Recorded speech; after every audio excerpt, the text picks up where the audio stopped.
Hello, Kayvan. How's it going, eh? That's how I talk. I'm Canadian, man. Thanks for the video response, and you raised some very common points that are spoken by Baha'is in response to the type of objections that I've raised, and I'd like to go through those points and raise some more thoughts for your consideration.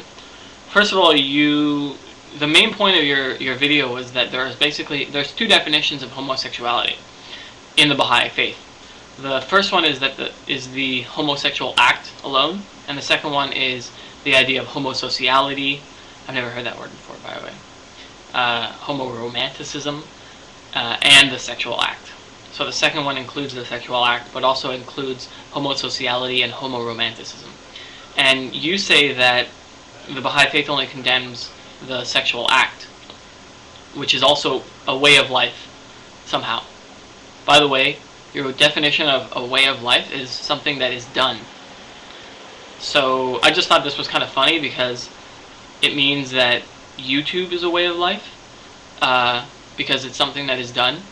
So you're engaged. I just think that's kind of funny to call the sexual act a way of life because it's something that's done. But that's kind of an aside. Getting back to the point, you say that so therefore there's this distinction between the sexual act and homosexuality, homoromanticism, and the sexual act. Therefore, the Baha'i faith only condemns homosexuality as a way of as an act, not as homosexuality, romanticism, and the sexual act.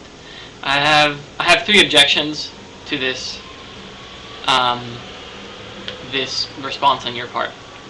My first one is you included the sexual act in your definition, the second definition that you say the Baha'is don't condemn.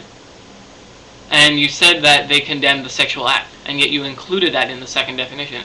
So how do they not condemn the larger sense of homosexuality, which includes homoromanticism, homosexuality, and the sexual act? I think that the point you're trying to make is not the distinction you're drawing. It's basically the point that Christians and all kinds of religious people make, which is that, oh, we hate the sin, but love the sinner. You see, we hate the sexual act. We think that's wrong, but we love the person. We don't mind the homosexual. So therefore, we're not intolerant to the homosexual because we just hate the sin. We just hate the sin, not the sinner. So I think that's the distinction you're trying to draw, is between the action and the tendency. Action, tendency, sin, sinners, desires, I guess. This leads me to my second objection, which is that you can't legitimately hate the sin and love the sinner. It just doesn't make sense. Why? Because there's an implicit judgment of someone's character when you say that their acting on their desires is wrong. For if to act on a desire is wrong, then to have the desire is also wrong. Otherwise, why have the desire if not act on it? And isn't the whole idea of chastity to avoid having those desires in the first place? Isn't that what Baha'u'llah is talking about when he speaks of the true believer being able to walk through a field of gold and not even glance at it, not even desire it in his heart? Isn't that what Baha'u'llah is talking about? Not even having the desire? So how do you draw that distinction then between the desire and the act? Moreover, the fact that it's illegitimate to draw a distinction between hating the sin and loving the sinner is shown empirically in the way that homosexuals are marginalized in the Baha'i community. If you want concrete examples of that, I can actually introduce you to people that were gay and left the Baha'i faith because of the way that they were treated in the Baha'i community. Now, I know you're going to say this is the Baha'i community and not the scripture, but what I'm trying to point out to you is that you can't draw this distinction between hating the sin and loving the sinner. It just not really. There's a genuine conflict there, is what I'm trying to say. My third objection to your attempt to draw a distinction between the sexual act and the tendency is that there's nothing wrong with the sexual act. It's not immoral. So for the Baha'i faith to say that it's immoral is intolerant of them. There's just nothing. I mean, you reiterate basically the Baha'i doctrine, but That's the whole, I mean, I agree that the Baha'i faith condemns homosexuality as an act, but that's the whole reason why it's intolerant. So who cares about this distinction? It's your burden of proof to show that the homosexual act is immoral. And this is what I want you to imagine. Imagine a couple, two people who were abstinent until they were married. They agreed to get married, they're in love, they go on their honeymoon, and they decide to have sex on their honeymoon. Now, how is the specification of that couple's genders important in deciding whether what they did is moral or immoral?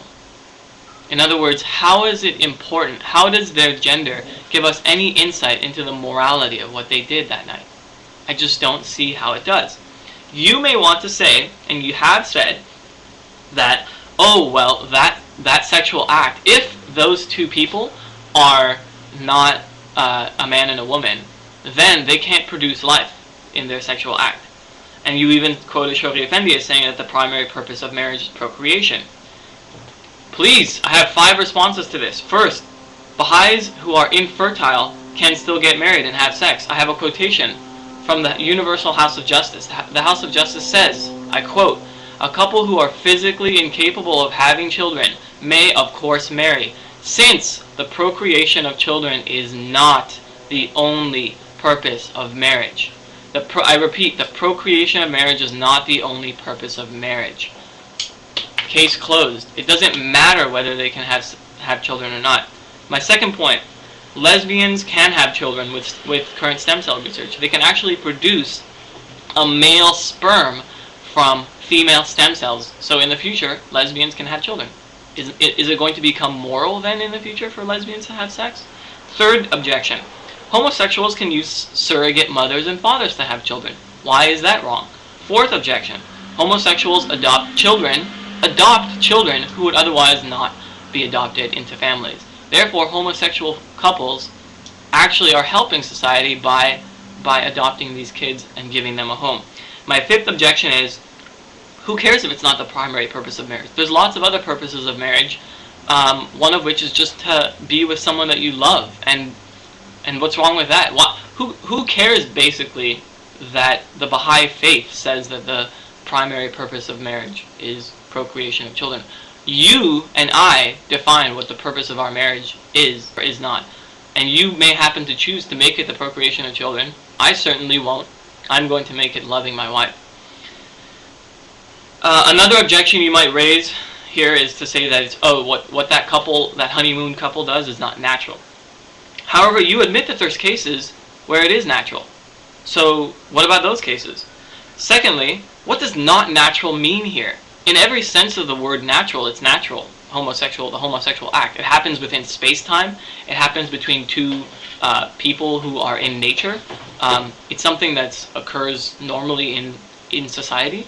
I mean, with a regular tendency. So how is it not natural? And the third is, who cares if it's not natural? How does something being natural or not natural give you any insight into whether it's moral or not? Civilization is not natural. Moreover, cannibalism, until just recently, was natural. Human beings are one of the most cannibalistic animals on earth. Does that mean that it's okay since it's natural? No. And now you may want to say that, I don't know what other objections you might raise here, but I'm ready to talk about any other objections that you might want to raise. So what is immoral about the act? That gets us back to that question. And the answer is, there's nothing immoral about the act. Therefore, the Baha'i faith is intolerant as per my definition that I gave in the first video. I want to respond to another one of your points that you raised, which is that we must free ourselves from material desires and control our impulses because we want to obtain a level of spirituality in which we're reunited with God, and that whole theological argument. I have 2 responses here. Maybe I'll think of some more as I'm talking. The first one is, what is a non-material desire? What does that even mean? What is this distinction you're drawing between material and non-material? Isn't everything either observable and sensible or not sensible? Even the Baha'i faith says that God is sensible. So is God material? What's the distinction between material and non-material? The second is, why is sex okay at all? Why